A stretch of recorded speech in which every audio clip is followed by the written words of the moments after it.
Hi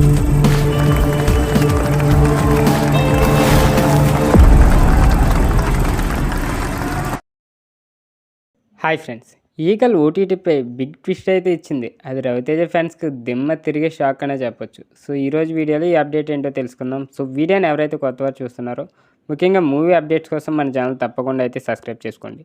ఈ టాపిక్లోకి వెళ్ళిపోతే, తెలుగు చిత్ర పరిశ్రమలో తనదైన చిత్రాలతో సుదీర్ఘకాలంగా ప్రేక్షకులను అలరించడంతో పాటు తన రేంజ్ను కూడా పెంచుకుంటూ వెళ్తున్నాడు మాస్ మహారాజా రవితేజ.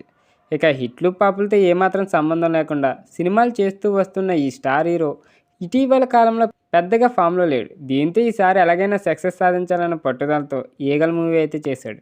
మాస్ మహారాజా రవితేజ హీరోగా కార్తీక్ ఘట్టమనేని తెరకెక్కించిన మాస్ మూవీనే ఈగల్. ఎన్నో అంచనాలతో వచ్చిన ఈ సినిమాకు ఆరంభంలోనే మిక్స్డ్ టాక్ అయితే వచ్చింది. అయినప్పటికీ ఈ చిత్రానికి రెస్పాన్స్ కూడా మంచిగానే లభించింది. ఇలా ఈ సినిమా ఫస్ట్ వీక్లో మంచి వసూళ్లు అయితే రాబట్టిన రెండో వారంలో మాత్రం పూర్తిగా డౌన్ అయితే అయిపోయింది. పక్కా మాస్ కమర్షియల్ ఎంటర్టైనర్గా రూపొందిన ఈగల్ మూవీకి థియేటర్లో ఆశించిన రీతిలో రెస్పాన్స్ అయితే లభించలేదు. ఇక ఫలితంగా ఈ చిత్రం దాదాపు అన్ని ప్రాంతాల్లో రన్ను ముగించుకొని నష్టాల దిశగా అయితే పయనిస్తుంది. ఇక ఈ నేపథ్యంలో ఈ సినిమాకి సంబంధించిన డిజిటల్ స్ట్రీమింగ్ హక్కుల గురించి ఒక షాకింగ్ న్యూస్ అయితే బయటకు వచ్చింది.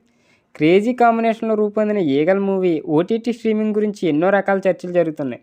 అంతేకాదు, ఇది నెల రోజుల్లోపే అందుబాటులోకి వచ్చేస్తుందని టాక్ కూడా వినిపిస్తుంది.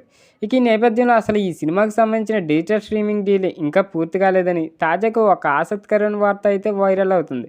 ఇక మాస్ మహారాజా రవితేజ కార్తీక్ ఘట్టమనేని కాంబినేషన్లో రూపొందిన ఈగల్ మూవీ ఓటీటీ డీల్ ఇంకా పూర్తి కాలేదన్న వార్త ఇప్పుడు టాలీవుడ్లో హాట్ టాపిక్ అయితే అవుతుంది. అదే నిజమైతే ఈ సినిమా స్ట్రీమింగ్ ఇప్పట్లో ఉండే అవకాశం అయితే లేదు. ఇది నిజంగా రవితేజ అభిమానులకు షాకింగ్ న్యూస్ అనే చెప్పొచ్చు. సో ఇదిలా ఉండగా, హై రేంజ్ యాక్షన్తో రూపొందిన ఈగల్ మూవీని పీపుల్స్ మీడియా ఫ్యాక్టరీ బ్యానర్ పెట్టి విశ్వప్రసాద్ అయితే నిర్మించారు. ఇక ఈ సినిమాకు డస్వర్డ్ సంగీతాన్ని అయితే ఇచ్చాడు. ఇందులో అనుపమ పరమేశ్వరన్, నవదీప్, శ్రీనివాస్ అవసరాల, కావ్య తాపర్, ఇక మధుబాల తదుపరి కీలక పాత్రలు అయితే పోషించారు. మరి చూద్దాం ఇది ఓటీటీలోకి ఎప్పుడు రాబోతుందో. సో వీడియో నచ్చితే తప్పకుండా లైక్ చేయండి. ఇలాంటి మూవీ అప్డేట్స్ కోసం మన ఛానల్ తప్పకుండా సబ్స్క్రైబ్ చేసుకోండి.